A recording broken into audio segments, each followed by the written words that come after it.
হে তরুণ যুবকেরা, হে আমার বন্ধুরা, শুনে রেখে দিন বাবা, জেনে রেখে দেন হে মুসলমান।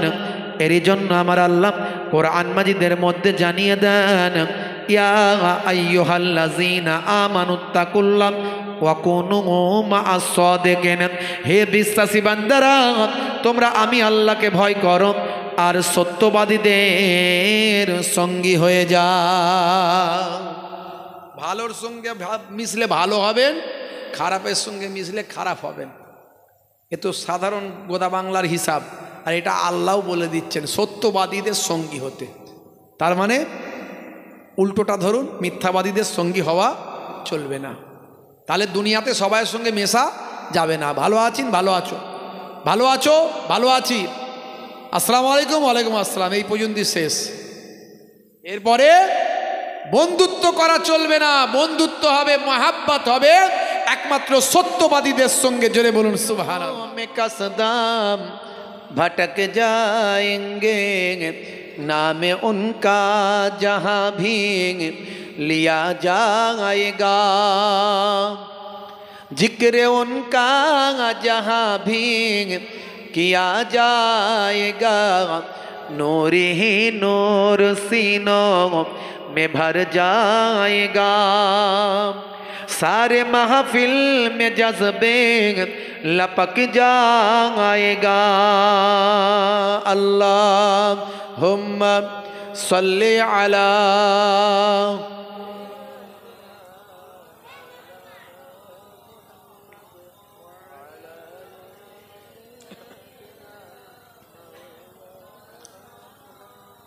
कब तरक हिंद में हम तरपता रहो, कब तरक हिंद में हम तरपता रहो, तेरे ही दीन के लिए मैं भटकता रहूं।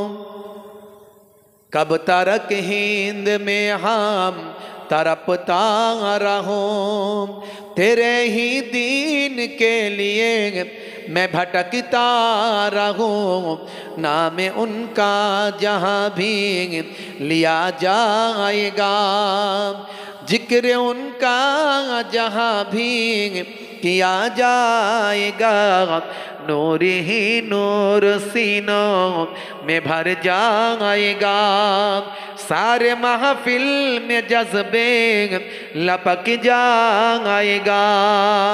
अल्लाहुम्मा सल्ली अला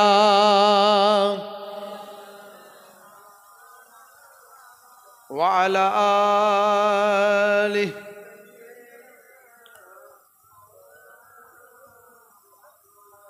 रसूल তুমি দয়ার সাগর, হাবিব আল আমিন, তোমার দয়ায় পূর্ণ হলো সারা পৃথিবী, তোমার দয়ায় পূর্ণ হলো সারা পৃথিবী। আল্লাহুম্মা সাল্লি আলা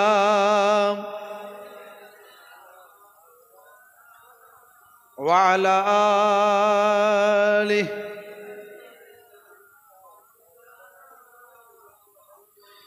তুমি করলে দুঃখ মোচন দুঃখী মহিলাদের, তুমি দিলে অধিকার ফিরিয়ে তাদের, তোমার কাছে ঋণী সবাই, তোমার কাছে ঋণী সবাই আমরা প্রতিদিন, তোমার দয়ায় পূর্ণ হলো সারা পৃথিবী, তোমার দয়ায় পূর্ণ হলো সারা পৃথিবী। আল্লাহুম্মা সাল্লি আলা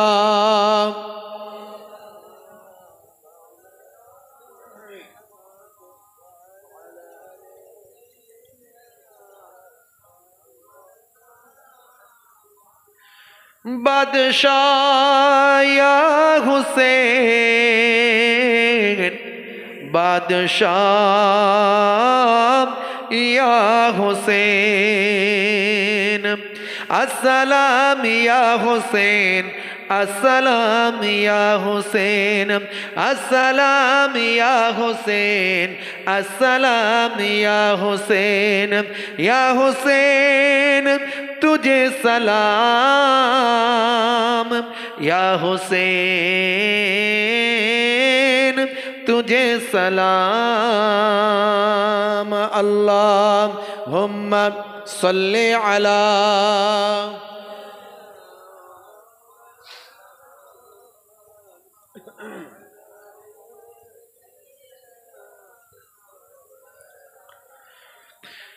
जिसको धोखे से कूफे बुलाया गया, जिसको बैठे बिठा के सताया गया, जिसको धोखे से कूफे बुलाया गया, जिसको बैठे बिठा के सताया गया, जिसका भाई को ज़हर पिलाया गया, जिसका बच्चों को प्यासे रुलाया गया, उस हुसैन इब्ने खैब दर पे लाखों सलाम, उस हुसैन इब्ने खैब दर पे लाखों सलाम। मेरे हुसैन तुझे सलाम, मेरे हुसैन तुझे सलाम। अस्सलाम या हुसैन, अस्सलाम या हुसैन, अस्सलाम या हुसैन, अस्सलाम या हुसैन। अल्लाहुम्मा सल्ली अला।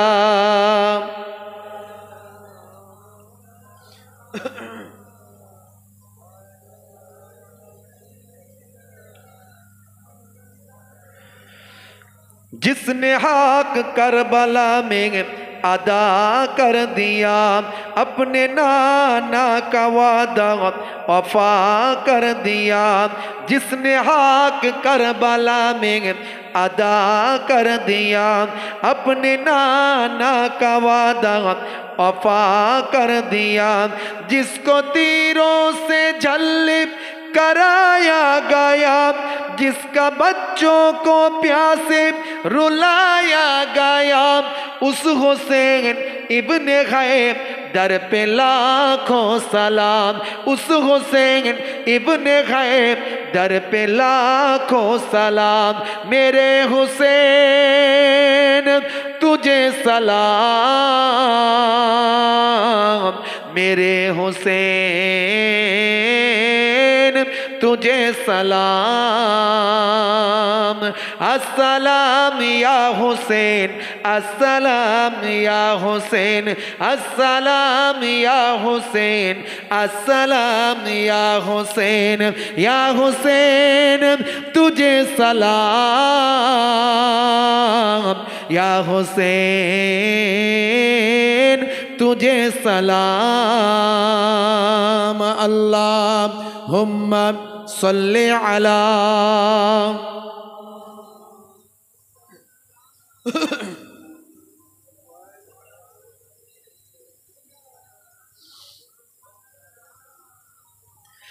जिसका जन्नत से जोरा मंगाया गया, जिसका गोदे नबी पर बिठाया गया, जिसका जन्नत से जोरा मंगाया गया, जिसको गोदे नबी पर बिठाया गया, जिसका भाइयों को ज़हर पिलाया गया, जिसका बच्चों को प्यासे रुलाया गया, उस हुसैन इब्ने खैब दर पे लाखों सलाम, उस हुसैन इब्ने खैब दर पे लाखों सलाम। मेरा हुसैन तुझे सलाम, मेरे हुसैन तुझे सलाम। अस्सलाम या हुसैन, अस्सलाम या हुसैन, अस्सलाम या हुसैन, अस्सलाम या हुसैन, या हुसैन तुझे सलाम, या हुसैन तुझे सलाम। अल्लाहुम्मा सल्ली अला।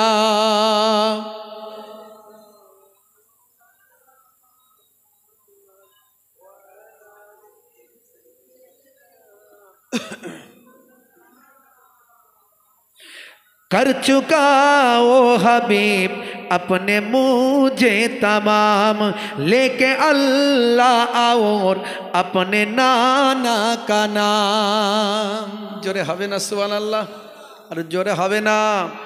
कर चुका ओ हबीब अपने मुझे तमाम, लेके अल्लाह और अपने नाना का नाम। कूफियों को सुनाए खुदा की कलाम, और फिदा हो गए साहे आली मकाम। उस हुसैन इब्ने है दर पे लाखों सलाम, उस हुसैन इब्ने है दर पे लाखों सलाम। मेरे हुसैन तुझे सलाम, मेरे हुसैन तुझे सलाम। अस्सलाम या हुसैन, अस्सलाम या हुसैन, अस्सलाम या हुसैन, अस्सलाम या हुसैन। बादशाह या हुसैन, बादशाह या हुसैन। अल्लाहुम्मा सल्ली अला।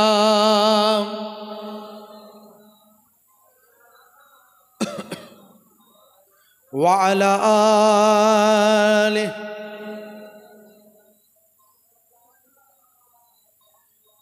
भाईरा आमार, कुरान मजिद पाक के सामने रेखे दुटी आयते करीमा तिलावात करेছি, হাদিসে পাক के सामने रेखे দুটি ইবারত আপনাদের সামনে তেলাওয়াত করেছি। খুব সংক্ষেপে দু চার কথা আলোচনা, লম্বা চওড়া নয়। সন্ধ্যাবেলা মানুষজন আসতে একটু লেট হয় জানি, কিন্তু দেরি করবেন না বাপ, কারণ আমি তো বেশিক্ষণ থাকবো না। যদিও আমার ওয়াজ এখানে অনেক মানুষই শুনেছেন, আশপাশে প্রচুর আমি এসেছি এর আগে। আলহামদুলিল্লাহ, আল্লাহ আনিয়েছেন। আপনারা ভালোবাসেন, আমাদের ফুরফুরা শরীফকে ভালোবাসেন। কি কথা ঠিক না ভুল? আমার নানাজানদের ভালোবাসেন, দাদাজানদের ভালোবাসেন, আল্লাহর ওলিদের মাহাব্বাত করেন। ভাইরা আমার, আখেরি জামানা, ইমান বাঁচানো বড্ড দায়। ইমানকে বাঁচানো খুব কঠিন। ইমান মানে বিশ্বাস। ইমান মানে কি? বিশ্বাস। এই বিশ্বাসকে জিন্দা রাখা খুবই শক্তকর ব্যাপার।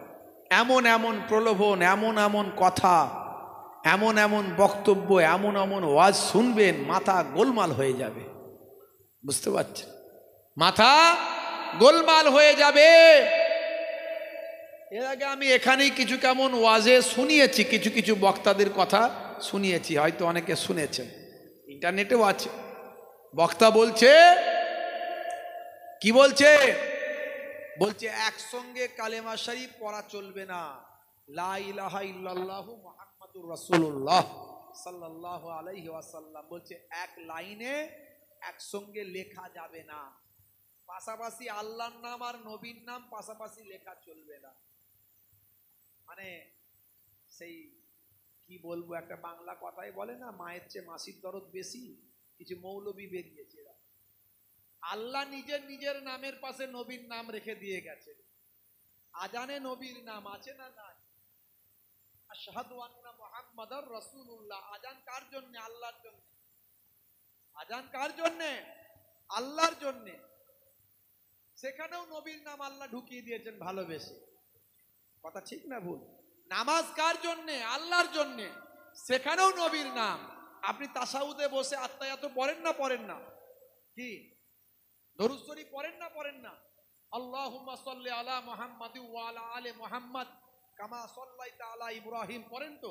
যেমন ইব্রাহিম নবীর উপরে আল্লাহ আপনি দান করেছিলেন, তেমন আমাদের নবী এবং তার আলা ওলাদদের উপর দান করুন। আছে না নাই?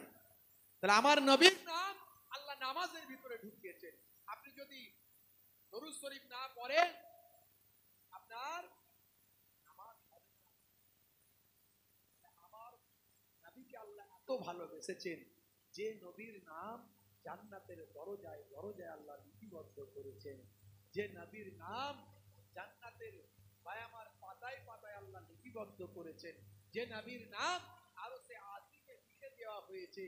যে নবীকে আল্লাহ সৃষ্টি না করলে কিছুই সৃষ্টি হতো না। মৌলবী कहता है नबी हम जैसा है। खाते हैं पीते हैं सोते हैं, खाते खाता था पीता था सोता था। मौलवी का बात यही है।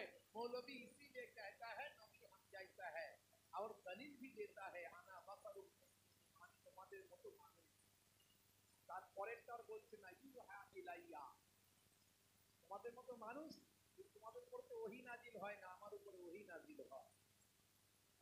আর আমাদের মতো মানুষ রইল যাতে করে লোকেরা মনে করে নবী ফারিস্তা, নবী জিন, নবী আল্লাহ। এই জন্য আল্লাহ বলছেন বলে দাও আমি তোমাদের মতো মানুষ, কিন্তু আমার উপর ওহী নাজিল হয়। ইউহা ইলাইয়া। मौलवी कहता है नबी हम जैसा है। कहा मौलवी कहा नबी, कहा मौलवी कहा नबी। मौलवी खाक वाले, नबी नूर वाले। मौलवी सूद वाले, नबी दूध वाले। नबी अगर गंदा पानी में थूके तो पानी मीठा हो जाता है, मौलवी अगर मीठा पानी में थूके तो पानी गंदा हो जाता है। मौलवी अगर अपना दोस्त से मिलने जाए तो वो मुलाकात है, नबी अगर अपना महबूब से दोस्त तो वो मेराज है। कहाँ नबी है कहाँ मौलवी है? मौलवी कहता है नबी हम जैसा है। भाईरा आमार, तरुण युवकेरा आमार, मुरुब्बियानेरा आमार, সেই নবী সেই রসুলকে আপনাকে আমাকে ভালোবাসতে হবে। এখন আখেরি জামানা। সেদিন একটা বক্তার বক্তব্য আমি শোনাচ্ছিলাম। সেই বক্তব্য বলছে আবু জাহেলও মুসলমান ছিল। আছে আমার কাছে রেকর্ডে, এখনই শোনাতে পারবো। সব তাদের যাদের বক্তব্যগুলো গন্ডগোল, যারা আমার দাদা হুজুর পীর কেবলার সিলসিলার মুখালিফ খেলাফে কথাবার্তা বলে, তাদের সমস্ত আসল লোকগুলোর বক্তব্যগুলো নিয়ে রেখে দিয়েছি। আর তোমরা যাদেরকে মানো তাদের বক্তব্যগুলো শোনো। কি বলছে শোনো। বক্তা বলছে আবু জাহিল নাকি মুসলমান ছিল। যাই তাই বক্তা সে তো নয়, ছোট ছোট বক্তা নয়, তাদের নেতার ছেলে। ওই যারা বলে না হাদিস ছাড়া কিছু বুঝি না, সবেতেই হাদিস খোঁজে, তাদের নেতার ছেলে। তাহলে আবু জাহিল যদি মুসলমান হতো তাহলে তো কোনো গন্ডগোলই হতো না। আমার নাবিকে তাহলে মক্কা ছেড়ে মদিনায় যেতে হতো?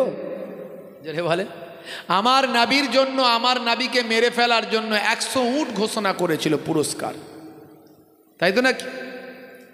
100 উট ঘোষণা করেছিল আমার নাবিকে জিন্দা অথবা মুর্দা, জীবিত অথবা মৃত তাদের চাই। আমার নবীকে যে মেরে ফেলতে চায় সে কখনো ইমানদার হয়? হ্যাঁ, আবু জাহিলকে আমার নবী কতবার বলেছিলেন আল্লাহ এক বলে স্বীকার করে নাও। সে 360টা খোদায় বিশ্বাসী ছিল।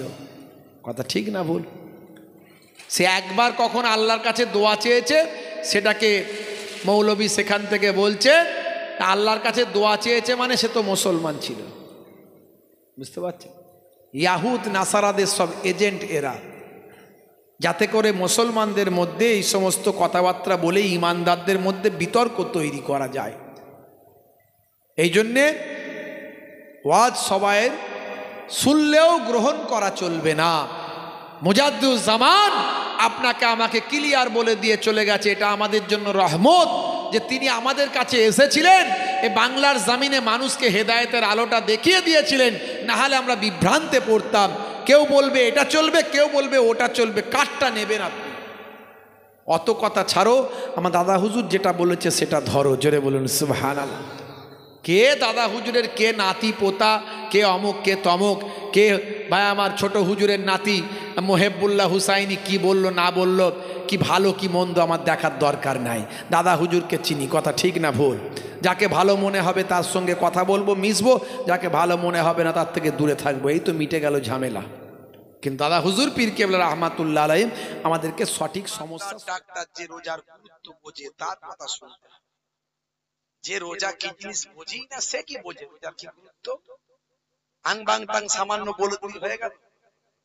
খুব বাড়াবাড়ি যদি মনে করেন রোজা রাখলে বাড়াবাড়ি হবে, সেই মাত্র একটার পরিবর্তে পরে সুস্থ হলে একটা থেকে রাখতে হবে, ছাড় কিছু নেই। বুঝতে পারছেন? আর রোজা রাখার মধ্যে অনেক উপকার আছে। স্বাস্থ্য বিশেষজ্ঞরা 10টা উপকার খুঁজে পেয়েছে। বুঝতে পারছেন? তার মধ্যে হলো আমাদের শরীরে কিছু নির্জীব নিষ্ক্রিয় কোষ আছে, যেগুলো শরীরের আবর্জনা।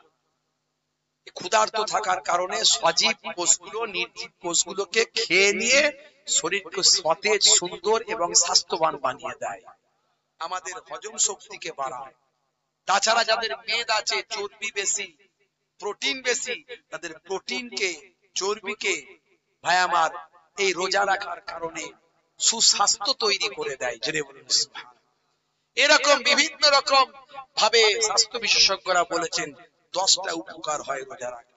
হার্টের থেকে শুরু করে, ব্লাড প্রেসারের থেকে শুরু করে, রক্তচাপ থেকে শুরু করে বিভিন্ন ভাবে উপকার পাওয়া গেছে। তাই স্বাস্থ্য বিশেষজ্ঞরা বলেন রোজা রাখা অত্যন্ত ভালো জিনিস। ছেড়ে বলেন সুবহানাল্লাহ। অনেক অমুসলিম ভাইরাও দেখবেন রমজান মাসে 1 মাস রোজা রাখে, কিন্তু দুর্ভাগ্য আমার মুসলমান ভাই সামান্য অজুহাত দিয়ে রোজা রাখে। রোজাটা রাখবেন, রোজা ছাড়বেন না। সবচেয়ে বড় ইবাদত হলো নামাজ। কাজা হলে কাজা পড়বেন, মসজিদে আজান হবে নামাজ পড়তে যাবে, ছাড়বেন না নামাজ। নামাজের মধ্যে দিয়ে আল্লাহ আপনার সবকিছু দোয়া কবুল করে নেবেন। নামাজের সিজদায় গিয়ে মনের দুঃখের কথা বলবেন, কষ্টের কথা বলবেন। আল্লাহর সঙ্গে বান্দার মেরাজ অর্থাৎ কথাবার্তা আলোচনা হয় নামাজের মধ্যে দিয়ে। বুঝতে পারছেন? নামাজ হলো সবচেয়ে বড় ইবাদত। নামাজ ছেড়ে দিয়ে কেউ জান্নাতে যেতে পারবে না। নামাজ ছাড়বেন না। বেনামাজি বান্দার জন্য 14টা শাস্তি, দুনিয়াতে হবে 5টা। কি? বেনামাজি বান্দার চেহারার মধ্যে নূরের জ্যোতি থাকবে না। চেহারা কালো হোক আর সাদা হোক, নামাজি বান্দার মধ্যে আল্লাহ একটা আলাদা নূর দেয়, যেটা বেনামাজি বান্দার 1 নাম্বার শাস্তি দুনিয়াতে। 5টার মধ্যে একটা বললাম, মোট 14টা। 2 নাম্বার হলো বেনামাজি বান্দার রুজি রোজগারে বরকত থাকবে না, যা ইনকাম করবে শুধু বলবে নাই। 2 নাম্বার। 3 নাম্বার হলো বেনামাজি বান্দার কোন ভালো কাজ করলে লোকে বলবে ভালো, কিন্তু সওয়াব কিছু, ভালো কাজের সওয়াব হবে। 3 নাম্বার। 4 নাম্বার হলো বেনামাজি বান্দা নিজের যদি দোয়া চায়। 5 নাম্বার হলো বেনামাজি বান্দার জন্য কোন আল্লাহওয়ালা মানুষ দোয়া চাইলেও সেটা কবুল হবে না। দুনিয়াতে 5টা শাস্তি, মৃত্যুর সময় 3টে শাস্তি। একটা হলো অপমানের সঙ্গে মৃত্যু হবে, 2 নাম্বার ক্ষুধার্ত অবস্থায় মারা যাবে, 3 নাম্বার পিপাসা অবস্থায় মারা যাবে। 3টে। কবরে গেলে 3টে শাস্তি। মাটিটা তাকে পিসাই করে ফেলবে, গুঁড়ো করে ফেলবে, আবার সরে যাবে, গোটা হয়ে যাবে। 1 নাম্বার। 2 নাম্বার কবরে আগুনের টুকরা, আগুনের কুণ্ড করে দেয়া হবে কবরটা। পুড়বে, পুড়ে শেষ হয়ে যাবে, আবার গোটা হবে, এই কবরের শাস্তি। 3 নাম্বার, একটা সুজা আকরা ভয়ঙ্কর সাপ একটা নিযুক্ত করা হবে, যে সাপ পৃথিবীতে একবার নিঃশ্বাস ফেললে সেখানে আর কিয়ামত পর্যন্ত ঘাস হতো না, সেই সাপ দিয়ে দংশন করবে। হুজুর বলবে, হুজুর আমরা কবরের ধারে যাই, কোনো আগুন টাগুনও জ্বলতে দেখি না, আর মাটি সমান হয়ে যাচ্ছে তাও বুঝতে পারি না, আর কোন সাপটাকে খুঁজে পাই না। আমি তাকে উদাহরণটা এইভাবে দিই যে, বাবু সবাই জেগে আছে, তুমি ঘুমিয়ে আছো, হঠাৎ করে ঘুমের মধ্যে দেখতে পাচ্ছ যে তুমি রাস্তা দিয়ে যাচ্ছিলে, এমন সময় বাসে করে বা ট্রেনে করে বা গাড়ি করে একটা দুর্ঘটনা ঘটলো, হঠাৎ করে তুমি ব্রিজ থেকে পড়ে গেলে, পানির মধ্যে পড়ে গেছো, হাবুডুবু খাচ্ছ, গাড়ির মধ্যে আছো, বাঁচার চেষ্টা করছো, আপন প্রাণপণ লড়াই করছো, যেন মনে হচ্ছে মরে যাচ্ছ, কেউ তোমাকে বাঁচাতে পারছে না, চিৎকার করছো, এই মনে হয় দম শেষ হয়ে গেল, হঠাৎ করে তোমার ঘুমটা ভেঙে গেল। এই যে ঘুমের মধ্যে একটা ভয়ঙ্কর স্বপ্ন তুমি দেখলে, কষ্ট তুমি পেলে না, সবাই পেল, তুমিই পেলে, অন্যরা কি বুঝতে পারলো? পারলো না। অনুরূপ যে কবরে গেছে তার শাস্তিটা সেই বুঝতে পারবে, পৃথিবীর কেউ বুঝতে পারবে না। আর কিয়ামতের দিনে 3টে শাস্তি হবে, একটা হলো তার হিসাব হবে অত্যন্ত কঠিন ভাবে, 2 নাম্বার হলো আল্লাহ রাব্বুল আলামিন তার দিকে রহমতের দৃষ্টিতে তাকাবেন না, আর 3 নাম্বার হলো ফারিস্তারা বেইজ্জতের সঙ্গে অপমানের সঙ্গে টানতে টানতে জাহান্নামের আগুনে ফেলে দেবে। এই 14টা শাস্তি হলো বেনামাজির জন্য। ওয়াক্ত যে হলো ওযু করো, মসজিদে চলো, খোদার হুকুম পালন করো, নামাজটা পড়ো। ওয়াক্ত যে হলো ওযু করো, মসজিদে চলো, দিন রাত 5 ওয়াক্ত নামাজ পড়লে পাবে ভাই জান্নাত। হবে না?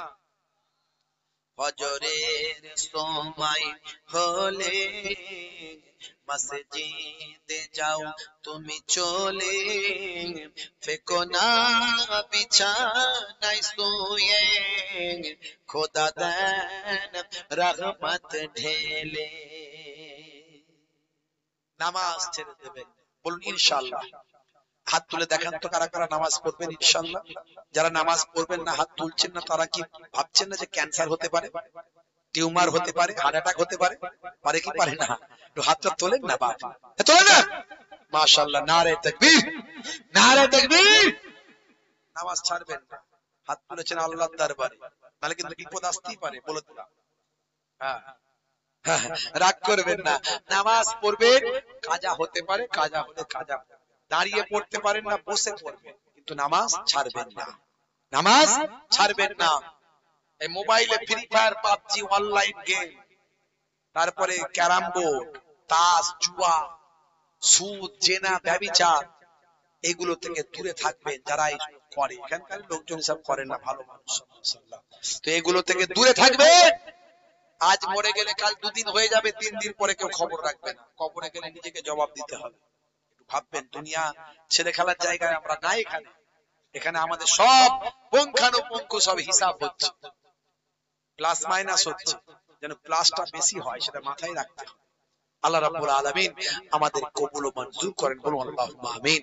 প্রত্যেকে 3 বার সূরা ফাতিহা, 3 বার সূরা ইখলাস, 3 বার দুরূদ শরীফ পড়েন, আখিরি মুনাজাত করা হবে। কিয়াম সালাম সব হয়ে গেছে, এখন আলহামদুলিল্লাহ।